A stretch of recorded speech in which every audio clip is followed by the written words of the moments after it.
You've probably told yourself, when I stop binge eating, I will finally feel confident. When things calm down, I will finally feel at peace. But what if that's backwards? What if the life you actually want doesn't start with your circumstances changing, but it starts with who you are practicing becoming today in the ordinary 5 minutes that you don't typically think about? Welcome to Binge Eating Breakthrough, the podcast to help you stop feeling out of control around food and build trust with your body. If you've tried everything but still feel stuck, you're not alone. I've been there too. I'm Jane Pilger, and I'm here to help you see binge eating in a new way so you can finally break free. Each week, you'll get the tools and insights to create peace with food and your body. Your breakthrough starts now. Hello, trusted listener. I consider you a trusted listener because I trust that you keep showing up week after week, ready to look at something new. I trust that curiosity is exactly what's going to get you where you want to go. And this week, I'm handing you a new lens to explore yourself through. So here's the question that we're exploring today.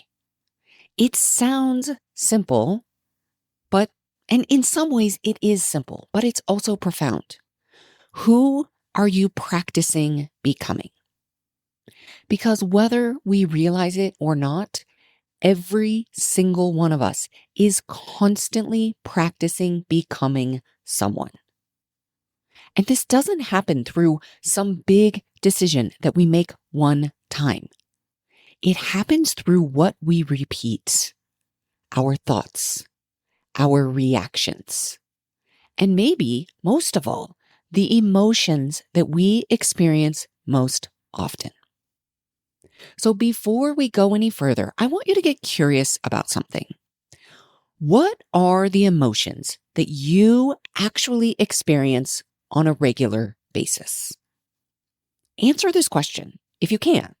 If you're not used to tuning into your emotions and naming your emotions, you might be like, I got nothing. I got crickets. And that's okay. Just know that. That in and of itself is really good information.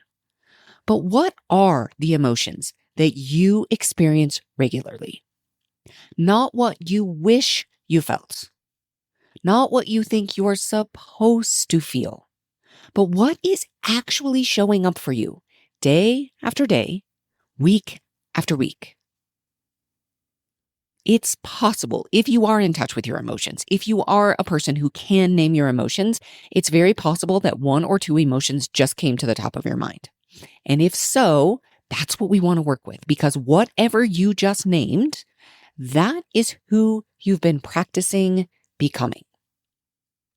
So I'm going to give you an example of what this looks like in real life, because for a long time, I practiced becoming somebody who was overwhelmed. Somebody who had way too much to do, not enough time. Time scarcity is kind of what I lived by. And there was a period of time, this was many weeks ago, but I was at Costco and I was in a hurry. I was practicing being somebody who was overwhelmed, who was in a rush. I was moving really fast through the aisles. I was getting annoyed at the people around me. I was not in a good place energetically. I was rushing. I had my mental list, and I was literally plowing through Costco like the people in front of me were obstacles, and annoying ones at that, instead of humans. And a stranger actually commented about my behavior. I don't really even remember what he said, but what struck me was that he noticed, was like, whoa, my internal rush, overwhelm, annoyance, it's not just inside, it's on the outside too. It was fascinating for me to really see that because it's true. Our energy is never just ours. It's contagious. Other people feel what we are practicing, whether we mean for them to or not. It was so clear for me that day at Costco. I was like, whoa, he can feel my stress and my rush. I did not necessarily mean for him to. I wasn't even thinking about him except for the fact that I was annoyed by him, but he could feel it. So it's really important for us to know that too, right? We think that sometimes just whatever's happening for us internally, it's just me. This is my experience, but that's not true because our experience it emanates outwards. And you know that. If you don't know it for yourself, I think sometimes it can be harder to see for ourselves, but you can see it in other people. When you can walk into a room and you feel, whoa, there has been tension here. Or you come up to somebody and you're like, wow, like their energy is really like, I like this. It's radiant. It feels really good or warm. You can sense that. So this week's episode where we're really exploring this, who are you practicing becoming? This comes from a lesson that I taught inside my group coaching program, Cultivate. And we had some amazing discussions. We actually ended up talking about over 2 full class discussions there. And it was so impactful there that I brought it in to this month's gathering session. And it's something that has really stuck with me. Even after these sessions, I was like, I want to bring this to the podcast. So you're going to get an abbreviated version. You're not going to get the full, hour plus version. But this question matters for every single one of us. So every single day, whether you realize it or not, you are practicing becoming someone. Your thoughts, your responses, your emotional states, how you relate to yourself. All of it gets practiced and repeated until it stops feeling like a choice and it starts feeling just like who you are. So think back to that Costco moment that I mentioned. What was actually running underneath, it wasn't about the store. It wasn't about Costco and the crowds and who was there. It was overwhelm. So much to do, not enough time. That hum of I have to get out of here. I have things to do that I had been carrying with me long before I ever walked in that store. Costco didn't create it. It just gave it somewhere to go. And that pattern also, it shows up around food. The urge to binge does not come from what's in the pantry any more than my overwhelm came from Costco. Something is already happening underneath. And the food or Costco is just where it lands. It's not about the food. It's about what's happening underneath. And once you start looking, you'll notice that same practicing showing up everywhere. In how you talk to yourself, in your relationships, in the way you move through an ordinary Tuesday. So, if we're always practicing something, here's the real question. Why then do so many of us keep practicing states we don't even want? Now, a lot of it comes down to a belief system that most of us picked up without ever choosing it. We play the when-then game. Now, most of us have been taught to build our lives from the outside in. So what does that look like? What is the when-then game? It sounds like this. When this thing in my life changes, then I will feel that. Here's some examples. When I lose weight, then I'll feel confident. When I stop binge eating, then I'll feel free. Or when I stop binge eating, then I'll be able to trust myself.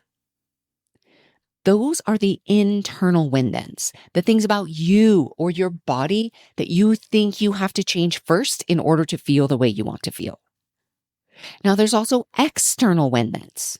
When my partner finally changes, then I'll be happy. When things at work calm down, then I'll relax. When I finally get everything done on my to-do list, then I can feel calm. We hand our peace over to something outside of us, and then we wait. I know this firsthand. I have weighed significantly more than I do now, and I've weighed significantly less.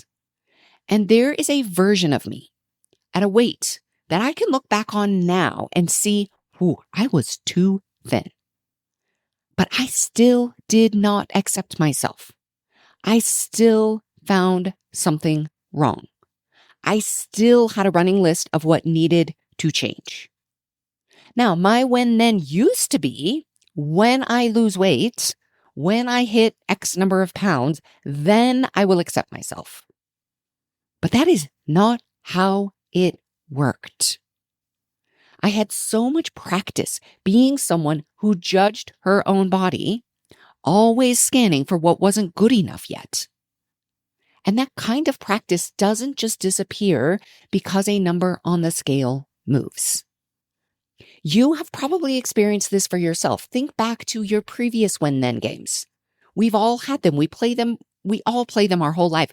When I get the job, when I graduate, when I have the partner, when I finally move, when I whatever it is, then I will feel.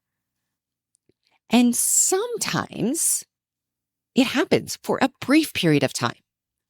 But the problem with the when-then game, it's not that the things that we want are bad. It's that we've put our peace somewhere that we can't fully control. And then we wonder why we can't relax. Or we don't even feel that. Or if we do feel it, it's for a micro moment until we decided, oh, well, now something else needs to change in my life. We're so practiced at looking for these outside things that are going to create an internal environment. That's not how it works. And there's a reason that it feels so hard to stop playing the when-then game, even once you can actually see it happening so clearly. And it comes down to your nervous system. So here's something that might make you feel less broken about how hard change feels. Your nervous system does not prioritize comfort. Your nervous system does not care if you have a satisfying, fulfilling, happy life. It cares about your survival. And because of that, it prioritizes familiarity. So whatever emotional state that you have practiced the most becomes your default, even if it feels terrible. Because your system knows it. It is predictable. It knows it is survivable and it is predictable. So there's this study that's amazing. It was done with kittens. So researchers raised one group of kittens around only vertical lines, and the other group around only horizontal lines. That is all they saw from when they were little tiny until they got older. And when they got older, they brought them into a normal environment together, both groups. And the kittens that were raised around vertical lines could not see horizontal surfaces. They would walk right into a table edge. Their brains had never been exposed to that information, so it genuinely wasn't there for them. They could not see it. They could not process it. And that's what's happening with our emotional states that we practice. If irritation, worry, or shame are what you've been exposed to and repeated over and over, your brain has built the wiring to notice those and almost nothing else. It is not a character flaw. It's adaptation. Your brain can only take in so many bits of information. It has to eliminate the vast majority of what actually is in your environment because you can't take it all in. So what does it does? It scans for what it knows and it filters out everything else. But here's the good news that this kitten study also shows us. Once those cats, as they got older, once they were exposed to what they had been missing, they were eventually able to see it. This wasn't like a lifelong curse for them. They were able to adapt once they were exposed to these different lines. And your nervous system can do this too. It can build new familiarity. It takes intention. It takes repetition. It takes proof over time that a different state is safe. So if familiarity is what your nervous system is chasing, the real work is not forcing a big change all at once. That can be too much, too overwhelming for your nervous system. It's flipping the order of how we usually go about this entirely. So this is the reframe. Instead of have, feel, be, waiting for the thing, waiting to have the thing. Once I have the job, the partner, the house, the size on my pants, whatever it is, then I can feel the feeling I want so I can finally be that person. We flip it. And we flip it to be, do, have. This is what we want to create. I decide. You decide who you want to be. You notice what that version of you practices. Be, do, have. So you decide, who do I want to be? If I am being that person, what do I do? So I do those things and any amount starting now. And over time, the repetition of what I do will create what I have in life.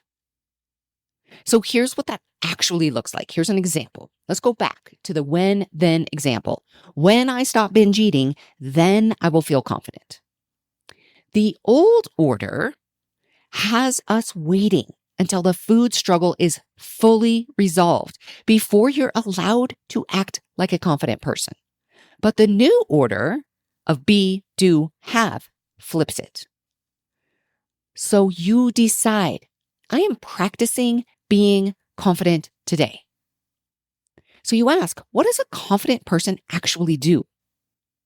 Maybe they speak up in the meeting instead of staying quiet. Maybe they order what they actually want at dinner instead of the smallest thing on the menu. Maybe they stop apologizing before they even say what they need. So I do those things in whatever amount feels possible today, not because I have arrived at confident, but because I am practicing it. And the more I practice it, the more it becomes who I actually am, regardless of where things stand with food. So I want you to pick one word, not 5, not 10, one word for how you want to experience life. Maybe it's peaceful. Maybe it's steady, joyful, happy, content, satisfied. Whatever comes to mind first is usually the right one. Or you can even think to yourself, what is it that I'm usually looking to feel? What do I say to myself? When this happens, then I will feel. Notice what you want to feel. So pick that word. And if you start practicing it, this is what happens. Because what you focus on expands. Your attention is a filter. It can't take in everything. So it takes in what you've trained it to look for. So if you've been scanning for what's wrong, that is what you will keep finding. But if you start practicing being peaceful, being curious, being happy, being content, even in small amounts, you start noticing evidence of that instead. So here are some practical shifts that you can do to start practicing becoming who you want to be. So first of all, notice your when, then statements. Both the ones about you, when I stop binge eating, when I lose weight, when I get everything done on my to-do list, and the ones about the world around you. When my partner changes, when things calm down, when somebody else is in office, whatever it is. Naming them takes away some of their power. And notice, what do I think? When this changes, then I will feel. It helps you decide and really discern and figure out what is it that I really want to feel in life. Your when then statements will give you a clue. So once you do that, then you pick one word for how you want to experience life. Maybe it's peaceful, maybe it's joyful, maybe it's content, whatever it is. Let that be what you are practicing instead of the destination that you're waiting for. And then ask yourself each morning, who am I practicing becoming today? It's a small question, but it moves you out of autopilot and into choice. You can even ask in the evening, who was I practicing becoming today? You can make it a bookend in the morning and the evening to kind of check in with yourself. And when you catch yourself back in an old pattern, notice I said when, not if, don't try to get all the way back to where you were. Just look for a little more of what you want than you had yesterday. That's it. Small amounts. So let's say yesterday you were practicing becoming somebody who was out of control around food. Then you're like, okay, today I'm going to be practicing somebody who is confident, somebody who trusts myself. So I'm not trying to be perfect. I just want to trust myself and be more confident than I was yesterday. And I'm going to build some momentum. And then I'm going to do it again tomorrow. And lastly, I want you to notice the energy that you are bringing into your ordinary moments of life. In line at the store, in traffic, in your inbox, with your family. That is where the practicing actually happens. It's not just in the big decisions. It's the repetition of what you do over and over again throughout your day that creates your life. So here is what I want you to know. The life you want is not waiting on the other side of some circumstance changing. It is being built or not built in the ordinary 5 minutes you might not be paying attention to. You get to choose what you practice.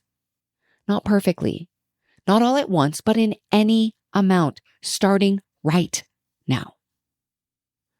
So if any of this stirred something up for you and you want a space to talk it through, if you're feeling like, I just can't imagine, like I feel so untrusting, I feel so out of control around food, I don't understand, I don't know how to practice being anybody different, I invite you to join me for a breakthrough call. It's a safe, compassionate conversation where you can be met without judgment by someone who has actually been there, who can help you see what is hard to see on your own and help you figure out your next step. There's a link in the show notes, or you can go to janepilger.com/breakthrough. Now, this is also the kind of work that we go so much deeper into inside Cultivate, which is my group coaching program. And this particular lesson, what I love about the lessons inside Cultivate is they are not just for the students, they are for me too. It's such a good example of what happens in there. It is not always about food. In fact, a lot of times it's not about food because our food issues are the symptom. We look at what else is going on, how you're approaching your entire life, what's happening under the hood. What I love about it is it's such a good place for me to do my own work too, alongside an incredible group of women who we all get and understand what it is like to struggle with food.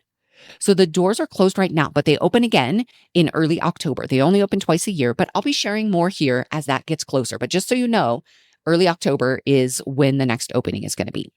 Now, next week on the podcast, I am going to share 20 things that I want every single person listening to know about stopping binge eating. It is practical, it is specific, and I think this is going to be an episode you are going to want to come back to often. So that's what I have for you today. I'll see you next week. Thank you for listening to Binge Breakthrough. You can find the show notes and any resources mentioned at bingebreakthrough.com. If you like this episode, subscribe to have future episodes delivered to you each Wednesday. And remember, your 5-star rating and review will help others discover these life-changing concepts. See you next week.